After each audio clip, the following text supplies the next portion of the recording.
Baik, terima kasih pemirsa masih bersama kami Damen Saku yang mengangkat tema tentang meraih ridho Allah dan terima kasih kepada para penanya yang sudah kami seleksi yang insya Allah akan melengkapi tema bahasan kita yang sangat menarik ini. Pertanyaan pertama yang akan dijawab oleh Babe nanti mungkin bisa saling melengkapi dari Ananda Ali. Bagaimanakah meraih ridho dalam menuntut ilmu di pesantren, khususnya pesantren Al-Ghazali, Babe? Masya Allah, itu santri dari pertanyaannya aja udah menuju ridho Allah. Dia takut banget salah sampai nggak dapat ridho Allah. Beneran. Ilmu yang mendapat ridho Allah kalau manfaat untuk semua orang dan antum mengamalkan dengan baik. Jangan kebalik, manfaat dulu.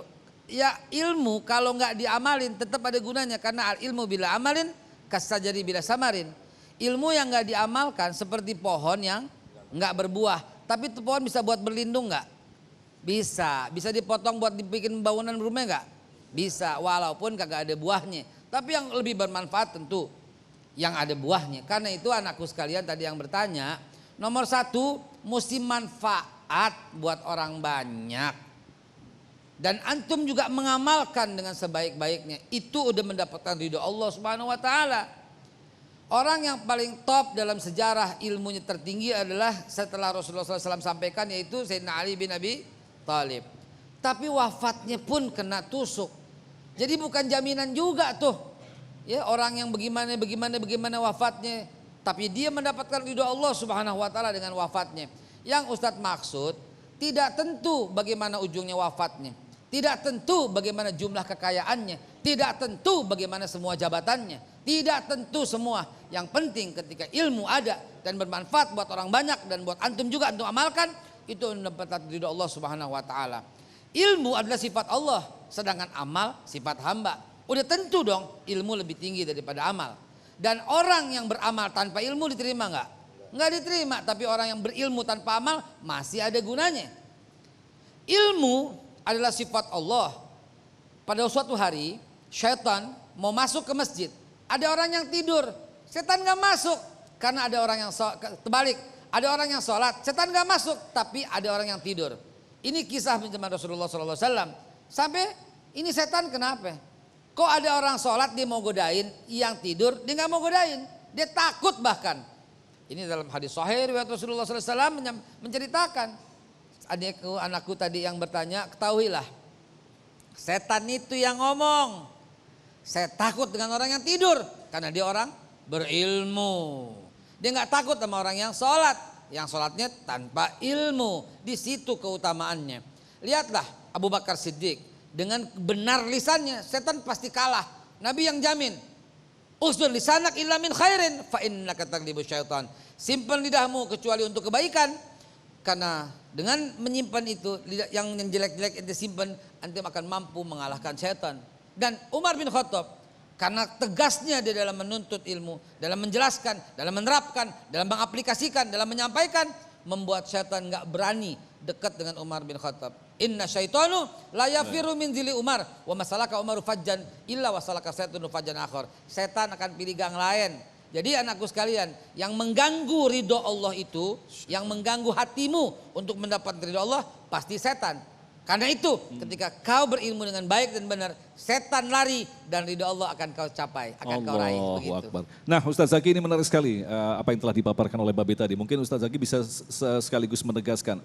Artinya ketika Allah menghendaki kebaikan terhadap hamba atau meridhoi hamba, maka hamba itu diberikan pilihan-pilihan yang terbaik. Salah satunya adalah seperti tadi masuk ke dalam pesantren atau apapun begitu. Nah itu kan disebut dengan modal.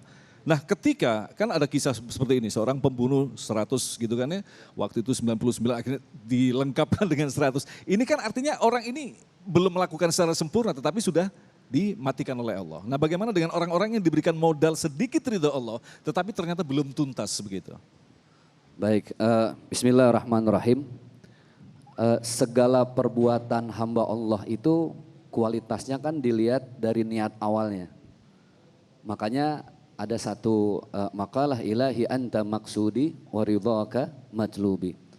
Wahai Tuhanku, anta maksudi. Hanya engkau maksud dari semua aspek kehidupanku ini. Wa ridhaka matlubi. Dan rasa-rasanya enggak ada mimpi-mimpi terindah dalam hidup kecuali mendapat ridhonya Allah Subhanahu wa taala.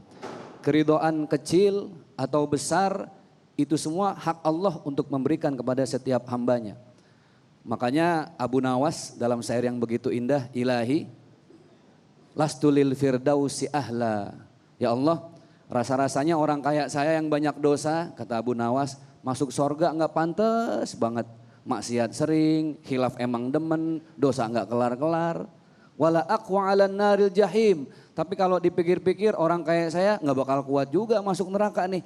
Jadi ya Allah, bukan surgamu yang aku cari, bukan nerakamu yang aku takuti, tapi semata-mata ridhomu yang terus menjadi mimpi-mimpi dalam hidup ini. Gitu. Baik, terima kasih Ustadz Zaki. Selanjutnya pertanyaan yang akan disampaikan oleh jemaah selanjutnya. Sasa. Ya, terima kasih Mas Agung. Pemirsa, ada penanya selanjutnya di sebelah saya. Dengan Ibu siapa, Bu? Retno. Ibu Retno, dan Iya. Ibu Retno ini merupakan salah satu guru di Al-Ghazali Islamic Boarding School ya Ibu ya. Masya Allah. Silakan pertanyaannya disampaikan. Assalamualaikum warahmatullahi wabarakatuh. Terima kasih kesempatannya Ustadz. Saya mau bertanya, tadi kata ceramah dari Ustadz Jailani bahwa untuk menggapai keridhaan Allah harus memiliki akidah yang lurus. Nah, untuk zaman sekarang itu ada pesantren yang menyimpang, ya kan? Nah, bagaimana kita melindungi keturunan kita dari akidah-akidah yang menyimpang? Ya, jadi agar apa? Agar anak-anak kita dan keluarga selalu dalam keridhaan Allah. Sedangkan zaman sekarang itu kan penyimpangan udah banyak sekali gitu. Jadi mohon pencerahannya Ustadz. Terima kasih. Assalamualaikum warahmatullahi wabarakatuh. Waalaikumsalam warahmatullahi wabarakatuh. Masya Allah. Ustadz, ini pertanyaan yang luar biasa. Silahkan dijawab oleh Ustadz Jailani. Nah, ini pertanyaan yang cukup bagus, kaitannya juga dengan pesantren Al-Ghazaliyah kayaknya nih. Iya, dan memang benar begitu adanya. Kenapa? Itu poin dimana kita kalau nyantrenin anak, kudu lihat akidahnya, ajarannya, pesantren yang kita mau titip anak kita gitu. Pesantren boleh bagus. Siapa sih yang kagak mau anaknya nyaman di pondok pesantren, betul nggak? Dengan fasilitas yang memadai, betul nggak? Tapi sesuai juga sama doku. Lah kalau duitnya kagak ada, kagak gablek, jangan belagu-lagu dah gitu ya. Tapi duit ada boleh. Ini pesantren nih, SMPIT Al-Ghazali nih, iya kan? Namanya aja udah SMPIT, waduh. Ya sekolah menengah pertama, IT-nya apa sih? Ah gitu maksudnya, gitu. Mau ngetes doang gua gitu. Ya, jadi namanya aja udah keren begitu loh kan. Emang begitu, mesti seiring dengan zaman. Tapi itu hanya merupakan sebuah penunjang. Garis bawahin nih, penunjang. Ini kalau Al-Ghazali akidahnya kagak bener, jangan pakai dilihat. Itu lu SMP itu bodoh amat, nggak bener. Tapi kalau bener, biar kata Al-Ghazali nggak pakai IT, masukin anak. Apalagi pakai IT gitu. Apa tadi IT? Sama terpadu, diingetin terus gitu kan. Gue ngasih iklan ini maksudnya gitu kan. Jelas nih. Jadi yang model-model macam kayak begitu tuh repot. Apa ya? Kadang-kadang bingung tapi bingung. Bingungnya begini saya mau katakan. Ada hal-hal yang memang ad-daruro, apa namanya al-ma'lum minad dururi. Kan yang namanya ilmu agama tuh ya, yang sederhana-sederhana tuh jangan kata orang gede, anak kecil kayak udah tahu, betul kagak? Iya. Yeah. Ini dari tahun jebot sampai gini hari, ya walaupun mazhab banyak, tapi di akhir zaman kita tahu yang bersisa kan cuma 4. Betul gak sih? Assalamualaikum. Nih ente serius apa? Bagaimana sih maksudnya ini? Serius apa gimana nih? Ya kan? Mazhab cuma 4, dari gua kecil main gundu gitu ya. Ambil ngaji diselepetin sama guru gua. Sampai gini hari gua jadi kiai kata orang. Walaupun kagak pantas pisan gitu. Gue denger 4 madhab cuman. Yang masyhur. Di sebelumnya ada lagi madhab banyak. Yang masyhur gitu. Pakai bilang madhab Soekarno saudari. Kan, jadi bingung. Ini sih pakai mancing-mancing nanyanya ya kan udah anteng-anteng. Iya kan. Nggak ada itu. Bukan berarti Soekarno kita nggak hormatin. Oh ini istilahnya bapak bangsa kita ini kan gitu. Punya peran. Tapi urusan agama yang nggak gitu-gitu juga. Keles. Kan, bener nggak? Ya, jangan mentang-mentang wah gede apa kan. Hati-hati. Ini akidah nih. Makanya kita pengen, mohon maaf lahir batin. Jadi kayak ILC ini urusannya di sini. Kita memohon kepada pemerintah, MUI dan lain sebagainya. Yang model macam kayak begini tolong diperhatiin bagaimana caranya nih. Supaya kita tidak ada kebimbangan. Gitu kan. Udah viral nih. Di mana-mana nih, di sosial media, betul nggak? Emang ibu-ibu ngerti? Media sosial ngerti? Yang TikTok ngerti TikTok ngerti? Yang naik ke video, tahu ya? Oh ya udah. Udah banyak tuh. Ya, maka daripada itu lihat dulu akidahnya.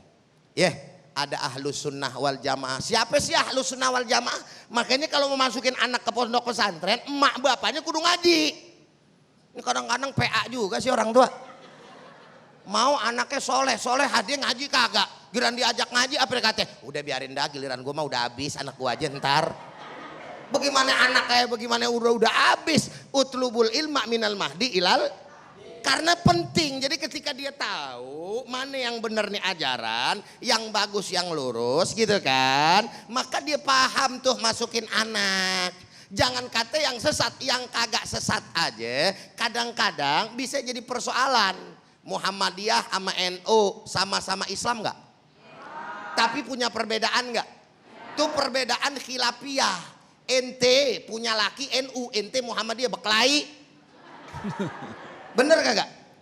NU sama Muhammadiyah kata-kata lakinya gitu kan. Kata ente kan perempuan kan bercanda dah. Asal laki lagi keluar aja dah ngambil air wudhu dah. Nyeng colek-colek batal yang kagak.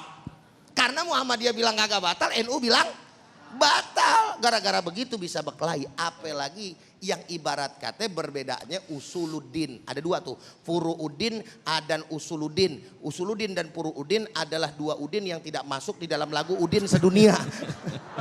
Baik, terima kasih Ustaz Jalani. Jadi intinya memang orang tua pun juga harus pintar, memiliki sedikit ya, tidak secara lengkap, sedikit pemahaman tentang bagaimanakah sesungguhnya memilih pesantren-pesantren yang memang memiliki sanad yang sangat jelas. Kita akan lanjutkan lagi untuk menjawab pertanyaan dan selepas pesan-pesan berikut ini. Damai Indonesiaku.